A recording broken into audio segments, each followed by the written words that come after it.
espero que a maioria me entenda. Sei que é difícil ouvir que o evangelho virou negócio e que as pessoas no banco da igreja viraram gado. Práticas judaizantes, né, os olhos ungidos, as trombetas, né, então, e uma interpretação bíblica que ela não é apenas alegórica em si, mas é uma interpretação muito falha porque desconsidera toda aquela construção hermenêutica de contexto, né? Você, ouvinte mais atento, sabe, né, que toda a fala, o dabar divino, né, toda a fala de Deus, das Escrituras, elas têm um contexto de fala e devem ser interpretadas dentro daquele cenário. A Igreja Universal não faz isso. Por exemplo, se Pedro andou em cima das águas, ela vai dizer que você pode andar em cima das águas. Aí também entra um pouquinho de confissão positiva, né, aquela doutrina herética que foi divulgada por Kennedy Hagin, inclusive no Brasil foi trago pelo R.R. Soares, né, pela editora do R.R. Soares, os livros desses pensadores da teologia da confissão positiva, que determina, né, que você só precisa crer, determinar com fé que as coisas acontecem, né? Por exemplo, vamos lá, faz um exercício rápido aí, fecha os olhos, vai, creia, que você vai ficar bilionário, de repente aqui vai encher de malotes de dinheiro, de dólares, creia, agora vamos ver, abrir os olhos, abriu, oh, não aconteceu. Então, essas crenças bobas, né? Só que são bobas para mim, para você, meu ouvinte, mas para muitas pessoas sofridas, para muitas pessoas que ainda, infelizmente, não tiveram o cuidado de analisar a Bíblia dentro de, como falei, do seu contexto e uma apreciação mais cuidadosa, pessoas assim acabam caindo nesses argumentos. Por que, então, falar sobre Angola em si? Primeiro, porque eu sou um teólogo angolano. Segundo, porque a Igreja Universal tem causado muitos desmandos em Angola. E eu gostaria muito que esses vídeos, essas séries de vídeos que estarei gravando, fossem acessadas pelo Ministro da Justiça, Procurador-Geral da República, o Diretor Nacional dos Assuntos Religiosos de Angola, o Dr. Francisco, fossem acessados, então, por essas autoridades, porque a exemplo de outros crimes que a Igreja Universal já cometeu, não só no território angolano, como na Zâmbia, como em São Tomé e Príncipe, Costa do Marfim, Moçambique, enfim, que existem várias denúncias a respeito dessa seita religiosa, desse negócio, né? Inclusive tem uma música interessante sobre isso, estava ouvindo agora, né? Que fala pequenas igrejas grandes negócio. Na verdade, a Igreja Universal não é uma igreja pequena, é uma grande igreja e um grande negócio, né? Então, se a gente considerar os crimes contra, por exemplo, os direitos humanos que são levantados aqui nas denúncias pelos pastores angolanos e pastores de São Tomé e Príncipe, esses crimes precisam ser, então, apurados, investigados, apurados, e uma sentença precisa ser, então, anunciada. Ficamos muito tristes, aí agora me dirijo às autoridades, Suas Excelências, né? Porque em 2012, a Igreja Universal, no território angolano, realizou um evento na Cidadela, então no estádio, talvez o maior estádio, um dos maiores estádios de futebol do país, e lá ultrapassou o número de lugares, né? Então deu superlotação, e aí aconteceu então aquele incidente que morreram mais de 10 pessoas. Algumas pessoas falam que foram 16, outros dizem que foi 10 pessoas, mas enfim, acabou deixando 120 feridos e morreu mais de 10 pessoas. Depois então da investigação, foi então apurado e a Igreja Universal ficou suspensa. Posso estar errado, e se tiver me corrijam, ficou suspensa há 60 a 90 dias, né? Então, de 2 a 3 meses, a Igreja Universal, suas atividades foram suspensas. Por muito menos, e eu vos explico qual é o muito menos. Na Zâmbia, o antigo presidente da Zâmbia. Vale a pena mencionar aqui, tá? Para que vocês possam lembrar, então. Ele chamava-se Frederic Chilumba. Frederic Chilumba foi presidente da Zâmbia na década de 90. E lá, bem nos momentos iniciais da Igreja Universal no seu território, a Igreja Universal foi acusada de prática de feitiçaria, porque numa das suas reuniões lá, eles mandaram o pessoal ficar pelado para que eles pudessem pintar, ficar nus, para que eles pudessem pintar o corpo das pessoas. Houve uma denúncia, foi apurado, e aí foi então banido a atuação da Igreja Universal do Reino de Deus lá na Zâmbia. Então nós temos um exemplo aí de nacionalismo, um exemplo aí que Sua Excelência, nós podemos, como angolanos, priorizando então os angolanos e os estrangeiros residentes, aqueles que estão comprometidos com a nossa nação, né? Então, uma das coisas que estamos colocando aqui também são as denúncias que são feitas. Por exemplo, quando há uma denúncia sobre a prática do racismo, segregação, discriminação, né? Os pastores, os bispos brasileiros tratam os pastores e obreiros angolanos com a falta de decoro, sem respeito, tratando eles como subalterno, como figuras inferiores.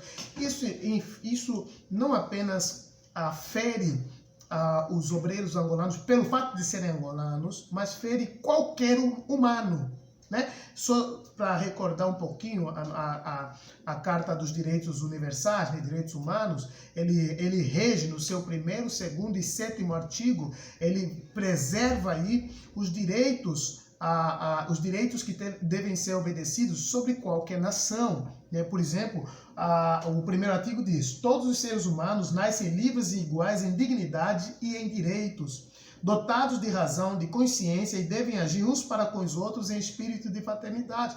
1º artigo, mostrando justamente que somos iguais.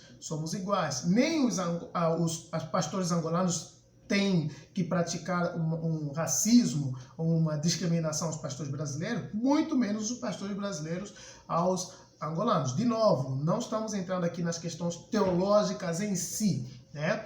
Porque a questão da Igreja Universal, bem da verdade, na verdade, um Jacó mais Jacó que o Jacó. Eu explico. A questão da Igreja Universal, ela começa no seu berço lá no Rio de Janeiro, ela começa com o bispo de Macedo passando a perna no seu pastor. Vai procurar a história, você vai ver. Depois também ele sofre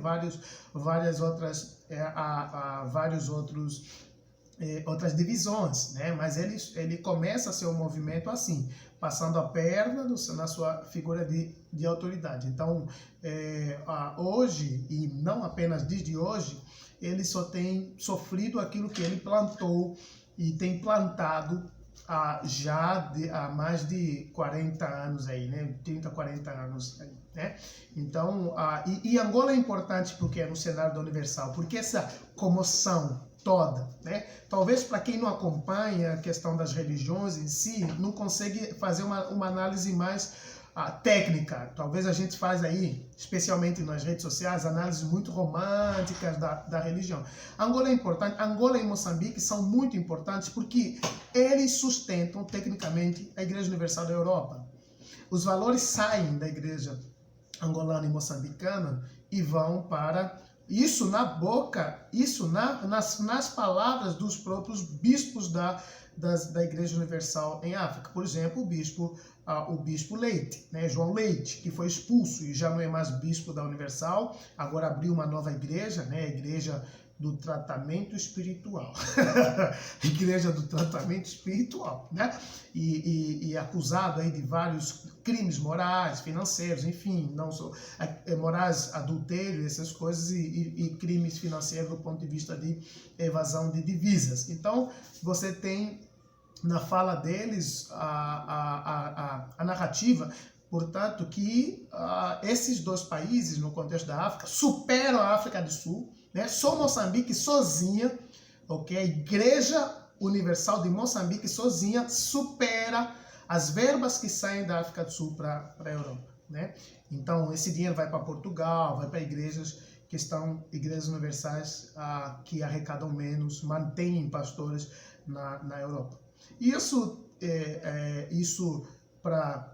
no campo da sociologia, você consegue entender nós africanos, e ainda mais Angola depois da guerra, então esse espírito de uma passividade à religião, a única esperança, né, do homem simples, pobre, carente é a igreja, né? A igreja, e muita gente infelizmente acaba caindo nas garras de pessoas mal intencionadas, como é o caso do Veinho Macedo, né? Vozinho Macedo. Vozinho Macedo tem enganado muitas pessoas com uma doutrina reprovável, mas também com uma prática de negócios aí criminosa, né? Com prática de negócios criminosas e governando a sua empresa religiosa com braço de ferro, como um imperador romano, pensando que ele é domiciliano, mas não é, né?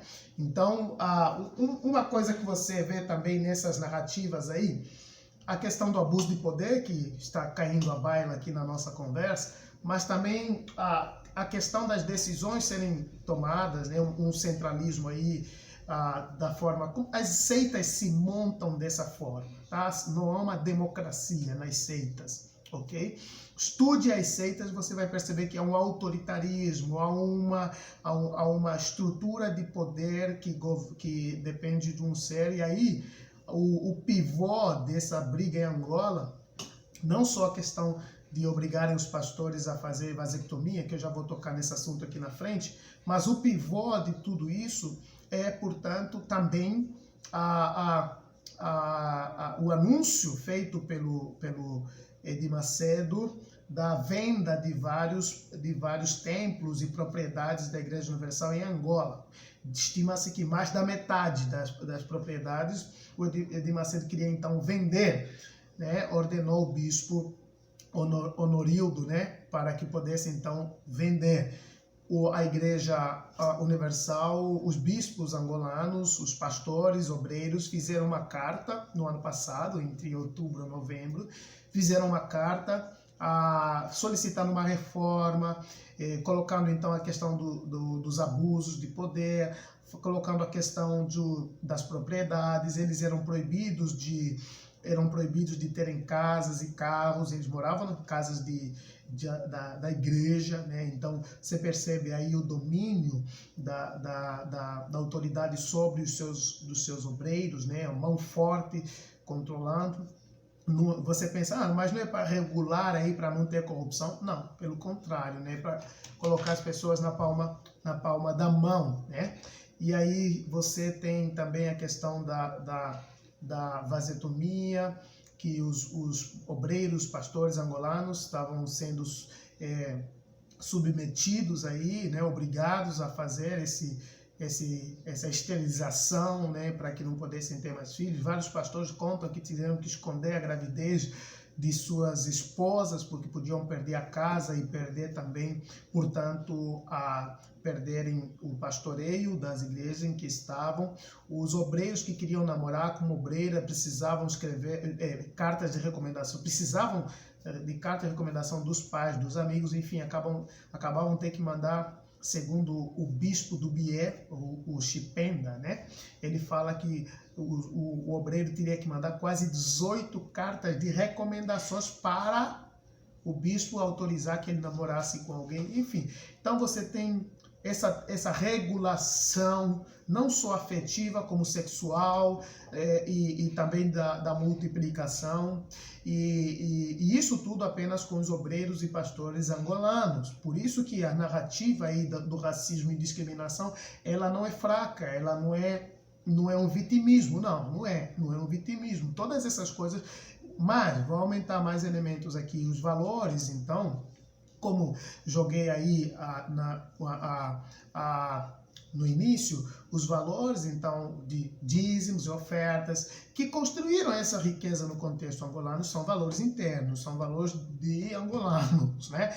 Esses valores, agora, então, estavam sendo enviados para, não só para Portugal, enfim, mas para a sede aqui no Brasil, o Templo de Salomão, enfim, né, esses valores, e a vida dos obreiros em si, a vida dos obreiros angolanos, né, moçambicanos, africanos no geral, né, é uma vida caótica, né, do ponto de vista aí, e muitos eram acusados de roubo da igreja, muitos realmente acabavam praticando roubos, manipulação, enfim, que aprenderam com os pastores brasileiros. Então, de novo, Jacó trapaceando o Jacó. O Jacó achou um Jacó mais Jacó que o Jacó. Eles aprenderam, a ala angolana aprendeu a trapacear com quem? Com quem que eles aprenderam a trapacear? Com os pastores que o Edir Macedo treinou, os brasileiros. O mestre mor da trapaceada toda é o Macedo. O Macedo treinou os seus coronéis, os seus generais da batalha, aí, como o Honorildo, como o João Leite, como esses todos bispos aí, e eles só reproduziram aquilo para os angolanos, e os angolanos aprenderam legal e agora estão dando agora um golpe de Estado aí, tomando posse dos templos, tomando posse dos bens angolanos, né? E agora vai subir o novo, ou já foi, né? Parece que teve uma votação, já elegeram um novo bispo responsável de Angola, da Igreja Independente, Igreja Universal Independente, né? Então, essa briga ainda tem muita coisa para acontecer, com certeza. Não acredito que Edir Macedo vai se entregar a uma derrota tão histórica como essa. Creio que ainda haverá mais brigas, mas o que me preocupa é a história de sangue angolano sendo derramado. Uma religião que derrama muito sangue em território africano universal. Uma religião que derrama muito sangue. Eu nem quero falar sobre as manipulações, não quero falar sobre... Eu anotei aqui no meu rascunho, que eu nem quero usar aqui, mas eu anotei toda a questão da segregação que eles estavam fazendo, a questão dos abusos emocionais. O Edir Macedo é um psicopata, com toda certeza, um psicopata, um doente e criminoso, né? Mas nós temos muitos, inclusive, tem mortes de pastores sendo investigadas até hoje, que não se sabe o que aconteceu, de pastores opositores, que o Edir Macedo chama eles de rebelde. Agora, como escupim, agora, Edir Macedo, numa das suas falas, agora, essa semana, ele chama os pastores angolanos de rebeldes, e ele fala que na história de Angola é uma história de rebeldia, enfim, que estão amaldiçoados. Então vamos lá, vamos pegar a fala de Edir Macedo. Quem tem dúvida, procura aí na internet a fala dele. Se os pastores angolanos estão amaldiçoados porque são rebeldes, porque estão trapaceando, estão passando a perna no mestre mor da trapaça, então significa, vamos lá, lógica. Se dar rasteira no mestre é ser trapaceiro e isso traz uma maldição sobre você, então, se nós concordamos com essa sentença, o Edir Macedo também está amaldiçoado. Porque ele foi o primeiro a fazer essas coisas. Ele foi o primeiro a dar rasteira no seu pastor. Então, eu concordo que os pastores angolanos da Universal são trapaceiros, estão amaldiçoados, desde que o Macedo concorde que ele também é trapaceiro e está amaldiçoado desde que começou a sua denominação debaixo de briga, debaixo de submissão, debaixo de rebeldia. Essa sentença só é verdadeira, Ovenho Macedo, se você concordar com isso também. Isso é lógica. Tudo bem, de Bíblia o senhor tem muita dificuldade, mas de lógica, né? de lógica vai entender, tem que entender. Um grande empresário faz cálculos, então de lógica tem que entender. Por fim, precisamos olhar toda essa questão do ponto de vista jurídico também. Do ponto de vista jurídico. Não só da religião. No ano passado, inclusive, foi feita uma nova lei, ok? Para regulamentar essa questão da religião em Angola. Teve todo um bafafá, fechando igrejas e tal e tal. E aí eu pergunto, e a Universal é a única intocável que tem sangue, tem mortos nas costas? Tem angolanos mortos por causa dessa seita, por causa dessa denominação demoníaca.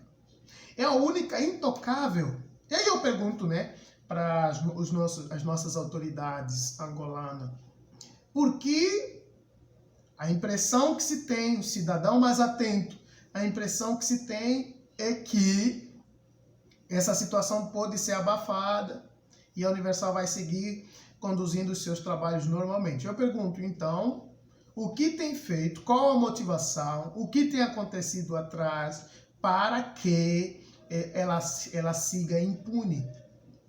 O que tem acontecido para que ela siga impune? Por que ela não pode, então, também, na semelhança daquelas igrejas pequenas, novas, que foram encerradas? Lembra disso? Então, aquelas igrejas novas, cada um veio fazer, não todas, obviamente, é bobagem generalizar, mas tinha algumas maldosas mesmo, que estavam aí preocupadas na grana, né? Pequenas igrejas, grandes negócios e tal, mas tinham algumas com um viés social também, ajudando gente pobre, alfabetização, enfim, tinha algumas, e a Universal. A Universal é a única intocável, é a única que não deve, as autoridades angolanas não se posicionam como aconteceu na Zâmbia. Por que não? Até quando o estrangeiro mal intencionado segue impune em Angola? O estrangeiro bem intencionado, que mora, que trabalha, que é um homem de bem, esse tem que ser abraçado e acolhido e é nosso irmão. Mas o criminoso não. Nós temos vários angolanos na diáspora, né, que quando cometem crimes sentem a espada da lei. E por que nós não? E por que o Macedo funciona como um colonizador em África? Colonizador religioso em África, manipula, engana, práticas obscuras na religião, ok? Um autoritarismo que mexe com família. Nosso maior bem, ainda mais como africanos, é a família. Mexe com famílias, destrói famílias, é isso que eu estou dizendo.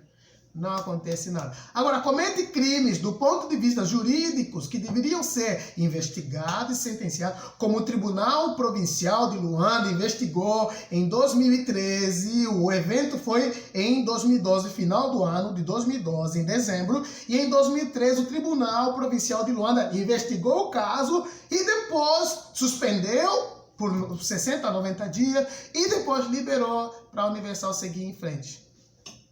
Eu pergunto, quantos tem que morrer para a Universal ser parado os seus serviços efetivamente em Angola? Quantos angolanos ainda tem que morrer? E aí eu falo agora como religioso, que as nossas igrejas, que não têm um viés da manipulação, nossas igrejas históricas de Angola, estou falando de igrejas que têm mais de 100 anos em Angola, por exemplo, nossa igreja histórica, que são igrejas que ajudaram a construir esse país, que unificaram o povo após a guerra, lembram disso? São igrejas que unificaram o povo. Por que não senta para conversar com esses líderes? Pergunta para o senhor diretor nacional de assuntos religiosos, Dr. Francisco, Senta para conversar. Vai para a AEA, por exemplo. Chama os pastores, bispos das igrejas evangélicas históricas, antigas de Angola. Chama eles e pergunta o que é o evangelho. Pergunta para eles. Vão falar, o espírito do evangelho não é nada disso que a Universal está fazendo. O Jesus do evangelho não é nada disso. O espírito do Jesus do evangelho é justiça. Jesus não promove injustiça. O Edir Macedo promove. Passa impune, acoberta crimes. Por que ele não entrega os pastores que são investigados de cometerem crimes de assassinato, inclusive? Por que não entrega? Esse não é o espírito do evangelho. Se é uma área que há uma dificuldade, por não ser área jurídica em si, mas também tem a questão de teologia, chama os teólogos angolanos para explicar para vocês o que o evangelho responde a respeito desses crimes. Nós temos resposta da Bíblia para dar para vocês a respeito disso. Estamos à disposição. Mas nos lamenta que parece que a vida humana angolana tem preço. E quem paga esse preço, então, passa impune. Isso é lamentável. Estrangeiros que cometem crimes em território angolano, a impressão que temos, as suspeitas que temos, é que se eles têm bolso suficiente para negociar, passam impunes. Até quando? A justiça terrena até pode falhar, mas a divina não. Profeta Amós, capítulo 3. A justiça terrena pode falhar, mas a divina não. Se de alguma forma, senhores, autoridades, esse vídeo falar com vocês, façam justiça e encerrem as atividades da Igreja Universal em Angola. Por favor, façam isso pelo bem do povo angolano. Muito obrigado.